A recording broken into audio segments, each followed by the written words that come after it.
제4장 탈출. 도시 외곽 회색 건물 회의실. 유튜브에 강민이라는 정신과 의사의 영상이 올라왔습니다. 연구소장이 차분히 보고했다. 유태영이 인터뷰 형식으로 촬영해 편집한 것으로 보입니다. 우리 시스템의 구조와 수면 중 환각 삽입 방식이 상세히 설명되어 있습니다. 옆에 앉아있던 보좌관이 단호하게 말했다. 지금 조치해야 합니다. 그는 이미 내부 정보를 외부에 공개한 위험 인물입니다. 연구소장은 고개를 저으며 말했다. 아직은 아닙니다. 그의 뇌파 데이터는 특이합니다. 자각몽 상태에서의 몰입도와 안정성은 우리가 가진 어떤 피험자보다도 탁월합니다. 정밀 삽입 광고 실험의 마지막 기회가 될 수 있습니다. 보좌관은 굳은 얼굴로 반박했다. 그자를 실험체로 쓰겠다는 겁니까? 이미 외부로 퍼져나간 정보를 회수할 수는 없습니다. 아니요. 그 영상에 대한 감정을 조작해 시청자들이 허위 영상으로 신고하게 하면 보좌관은 자리에서 일어나 무언가 말하려고 하는 순간 회의실 중앙에 앉아있던 보스가 낮고 무겁게 말했다. 납치해. 살아있는 상태로. 방 안의 공기가 무겁게 가라앉았다.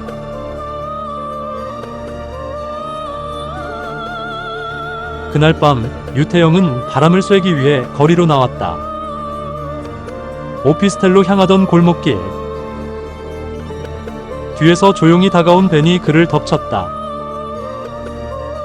입에 테이프가 붙여졌고 눈앞이 캄캄해졌다. 몸은 움직일 수 없었다. 피험자 뇌파 진입 확인. 자각몽 상태 유지 중입니다. 실험실은 어둡고 차가웠다. 유태영은 의자에 구속된 채 뇌파 측정 장비와 수면 유도 헤드셋을 착용하고 있었다. 주변은 두꺼운 방음 유리로 둘러싸인 관측실. 그곳에서 하얀 가운을 입은 연구원들이 실시간 데이터 로그를 지켜보고 있었다. 삽입 광고 신호 주입합니다. 정치군 4, 소비군 2, 종교군 1. LED 화면 속 꿈은 점차 형체를 드러냈다. 도심의 광장, 사람들 사이를 스치는 문구들. 그러나 이상하게도 삽입한 광고가 송출되지 않았다. 대신 유태영의 꿈속에는 검은 배경과 깨어진 화면만이 반복됐다. 이상합니다. 기계가 작동하지 않습니다. 누군가 조작한 것 같습니다. 관측실의 분위기가 긴장감으로 얼어붙었다. 개통 오류는 아닌 것 같은데. 외부 신호도 없습니다. 폐쇄망인데 이런 일이.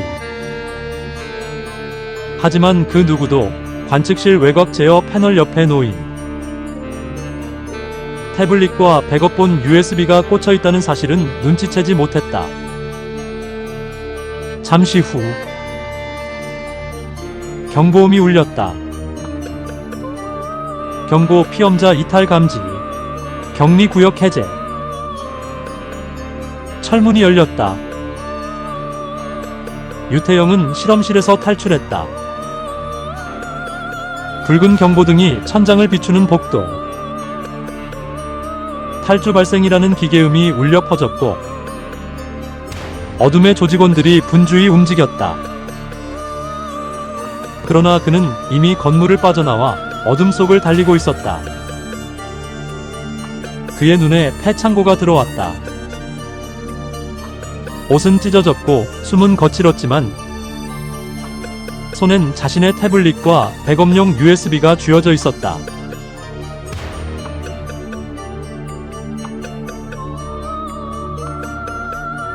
경찰서 취조실. 김미영은 의자에 앉아 있다. 형사 박진우가 조용히 입을 열었다. 당신은 강민 청부살인 혐의를 받고 있습니다. 강민에 대한 이야기를 어디서 들었습니까? 게시를 받았습니다. 김미영이 단호하게 대답했다. 아, 게시요. 박진우는 잠시 뜸을 들였다. 그는 이전에 자신이 경험한 이상한 영상과 강민에게 상담받았던 기억이 떠올랐다. 그녀가 전부 거짓말을 하고 있는 게 아닐지도 모른다는 막연한 생각이 스쳤다. 이때 문이 열리고 김 반장이 말했다. 박 형사, 잠깐 나와봐. 경찰서 밖 수십 명의 신도들이 모여 시위를 벌이고 있었다. 저 사람들 금방이라도 안으로 들이닥칠 기세야. 알잖아. 다 정신병자들이란 거. 유튜브에 올라온 저 여자 연설, 그걸로는 혐의 입증 안 돼. 풀어줘. 박진우는 고개를 끄덕였다. 알겠습니다. 가십시오. 하지만 다시는 이런 일이 없도록 하시죠. 김미영은 조용히 웃었다. 그건 신의 뜻을 따라야겠지요.